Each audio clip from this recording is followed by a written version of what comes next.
Bueno, hermanos, vamos a hablar el día de hoy de la resurrección. Para esto, quiero que me acompañen al Evangelio según San Lucas, capítulo 24, del 5 al 6. Y vamos a ver lo que dice la palabra. ¿Por qué buscáis entre los muertos al que vive? No está aquí, sino que ha resucitado. Antes de considerar la importancia y el significado de la resurrección de Cristo, el significado exacto, sería útil tener al menos un conocimiento general del relato histórico, tal como la escritura nos lo revela. Imagínate, imagínate esta escena. Es temprano, en la mañana, el tercer día, y las mujeres se abren camino tímidamente al jardín donde el cuerpo de su señor ha sido sepultado, ¿no? Los, su- Sus planes no son encargo de esperanza, sino de compasión. Su único deseo es honrar el cuerpo de su amado Jesús con un entierro digno.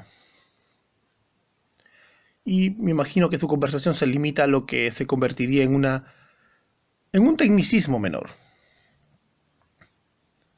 En Marcos capítulo 16, del 2 al 4, podemos ver que dice, ellas decían, ¿no?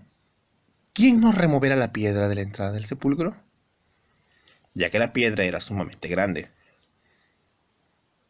La resurrección, hermanos, era lo más lejano que hubiera estado en su mente. Sin embargo, esta piedad se convierte en amor y después en temor. El miedo a una esperanza que no se apaga nunca, y la esperanza a una alegría indescriptible, llena de gloria.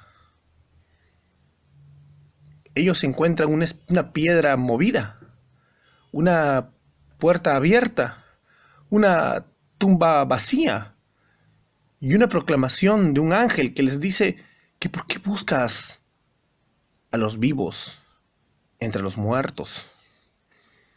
No está aquí, sino que ha resucitado.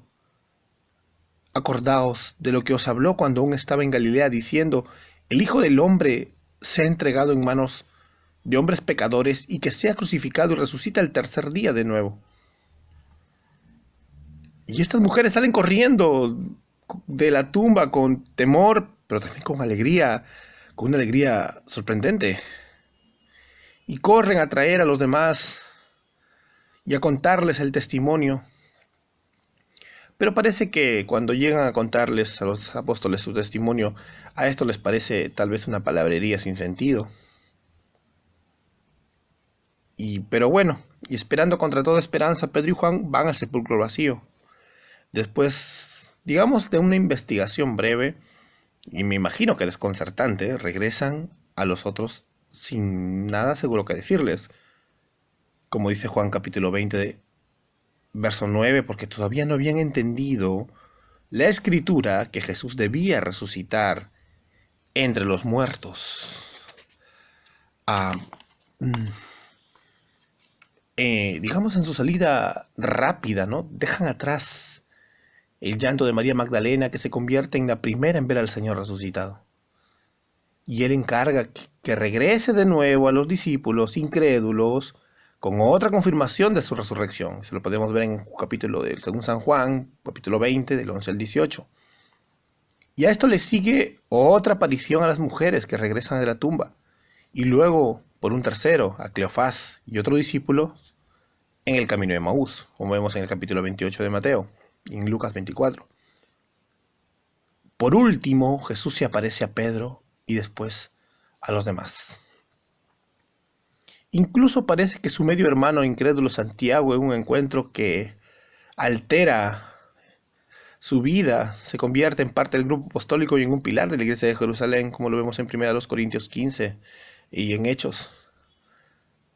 Entonces, a continuación viene la grandiosa verdad de que tan pronto como el tercer sol comenzó su aparición, Jesús volvió. Jesús, hermanos, resucitó. Su cuerpo no habría sufrido corrupción, pues no era posible que ese cadáver santo viera corrupción, como lo dice el Antiguo Testamento. Pero aún así había estado muerto.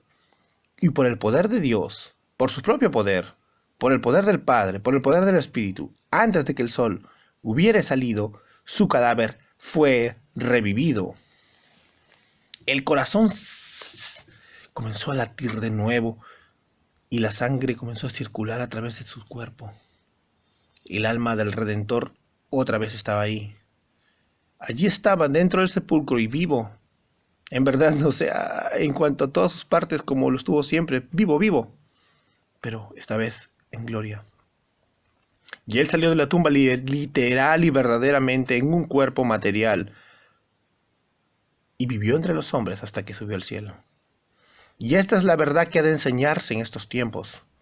A pesar de que muchos quieren refutarla falazmente, o alguien quiera refinarla para no ofender a nadie, o de que alguien se atreva a espiritualizarla, este es el hecho histórico que los apóstoles presenciaron. Esta es la verdad por la que los discípulos que lo vieron dieron sus vidas, seguros de que conocían a su Rey resucitado. Esta es la doctrina que es la piedra angular del cristianismo, hermanos, y aquellos que no la sostienen han hecho a un lado la verdad esencial de Dios y no son creyentes.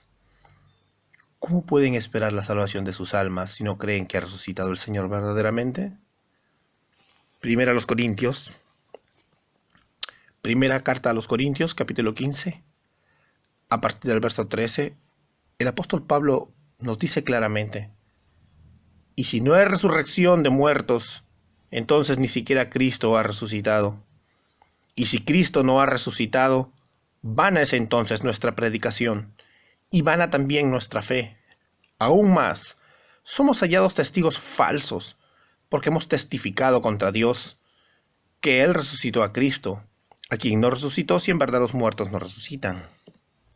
¡Wow! En vano creemos en una fe sin resurrección. La resurrección de Cristo fue única, hermanos. Él fue resucitado de entre los muertos para nunca más morir. Como Él lo anunció a Juan en la isla de Patmos, en el capítulo 1 de Apocalipsis, en el verso 18, yo soy el que vive y estuve muerto, mas he aquí que vivo para siempre. Y en su carta a la iglesia de Roma, Pablo expuso esta verdad con mayor claridad en el capítulo 6, del 9 al 10, sabiendo que Cristo, habiendo resucitado de entre los muertos, no volverá a morir, ya la muerte no tiene dominio sobre él, porque en cuanto él murió, murió al pecado de una vez para siempre, pero en cuanto vive, vive para Dios. Wow, una igualmente, poderosa verdad que demuestra esta singularidad, es decir, lo especial de la resurrección de Cristo, es que Él fue resucitado por su propia autoridad y poder. Cuando se le pidió una señal de prueba de su autoridad para limpiar el templo, Jesús dijo: destruid este templo, y en 3 días lo levantaré, en el segundo capítulo de Juan, verso 19. Declaró a los fariseos en el capítulo 10 de Juan, verso 18, nadie me quita la vida, sino que yo la doy de mi propia voluntad.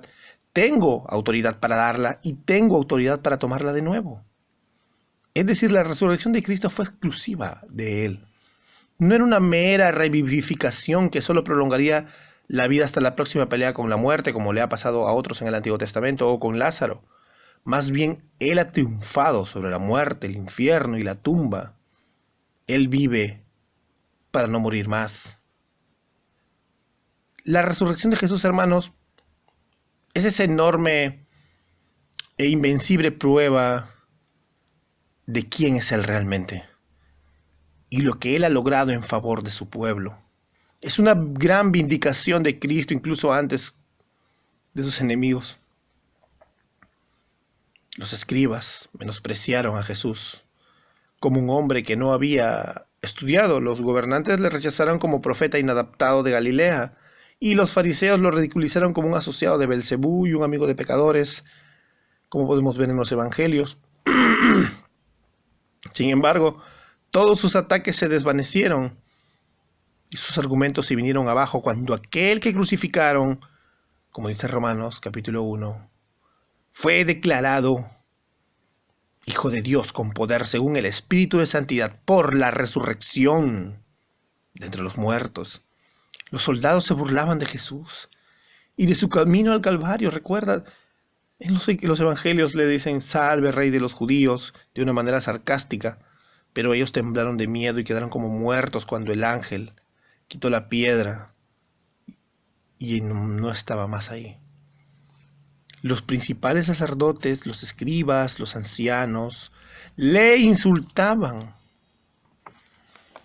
Imagínate, le decían, oh, a otros ha salvado, ¿no? ¿A sí mismo no puede salvarse? Pero se quedaron asombrados cuando salvó 3,000 el día de Pentecostés. Ellos le ataron la boca en su hora más oscura diciendo, Rey de Israel, que baje de la cruz y creeremos en él, en Mateo capítulo 27.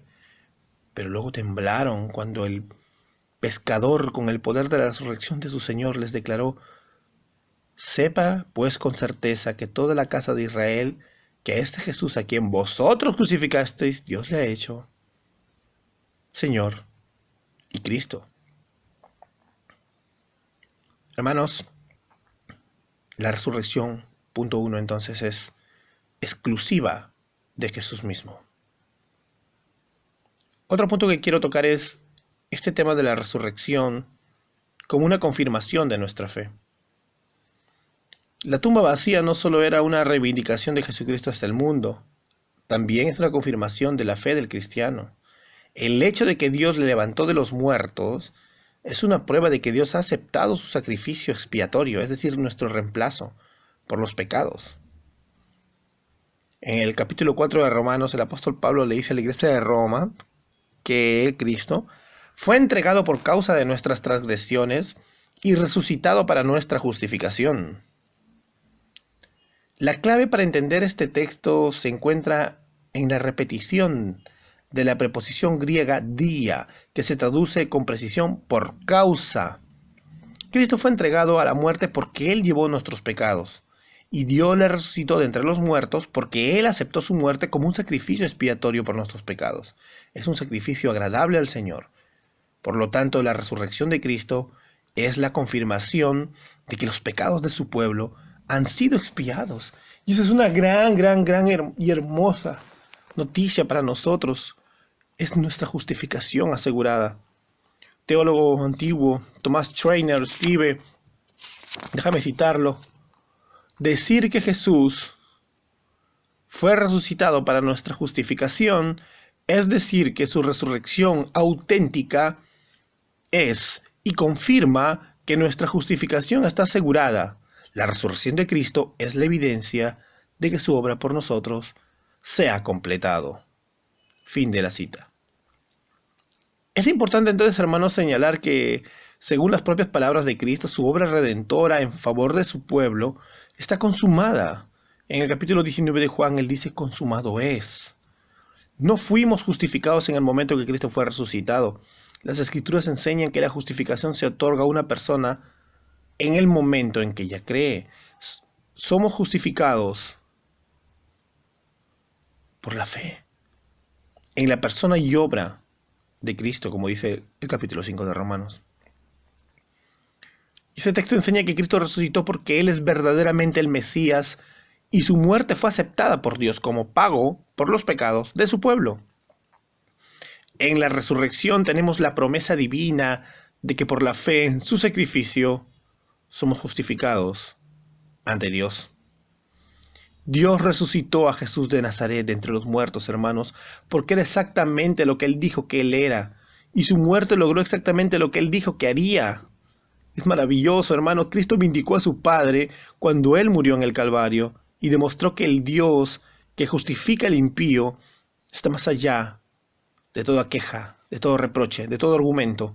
El Padre reivindicó a su Hijo cuando lo resucitó de entre los muertos y demostró que Él era, más allá de toda duda, el Hijo de Dios, el Salvador del mundo. Antes de la crucifixión de Cristo, los discípulos habían esperado que Él era el que iba a redimir a Israel, aunque tenían otra idea de lo que era la redención de Israel. Sin embargo, todas sus esperanzas fueron aplastadas cuando la muerte parecía tener la última palabra. Ellos pensaron que Jesús iba a crear una revolución para rescatarlos del Imperio Romano. Pero, ¿cómo pudo Jesús de Nazaret ser el cumplimiento de las promesas si él estaba muerto en una tumba prestada? Pero entonces podría Isaac ser la simiente prometida a través del cual los descendientes de Abraham serían nombrados si iba a morir en un altar por la propia mano de su padre. ¿Podría Abraham atreverse a creer que Dios lo levantaría de los muertos? ¿Cómo podrían todos los sueños de José hacerse realidad si él yacía como muerto? Recuerden, en la prisión egipcia, ¿podría Dios traerlo un día y ponerlo sobre la tierra de Egipto? ¿Te das cuenta? Las escrituras responden a nuestras preguntas con una pregunta. Jeremías 32:27. ¿Habrá algo imposible para mí?, dice el Señor. Isaac estaba unido y fue devuelto a su padre. José fue liberado de la cárcel y exaltado a la diestra de Faraón. Cristo fue resucitado de entre los muertos y exaltado a la diestra de Dios. Fue resucitado por cuanto es hijo de Dios y su Padre había aceptado su muerte como sacrificio expiatorio por nuestros pecados. Por tanto, es grandioso y es una gran seguridad para nosotros, hermanos. Nosotros estamos seguros en la resurrección de Jesús, porque juntamente con Él hemos resucitado. Que nunca se nos olvide eso, hermanos, esa gran y maravillosa noticia, que Él es exaltado en su resurrección, porque Él nunca vio corrupción, y nosotros en Él somos también exaltados, ya que el Señor satisfizo la justicia divina en Él, y a partir de ahora todos aquellos que estamos en Él estamos también justificados, vivificados en su gracia y sostenidos en Él contra nuestros enemigos.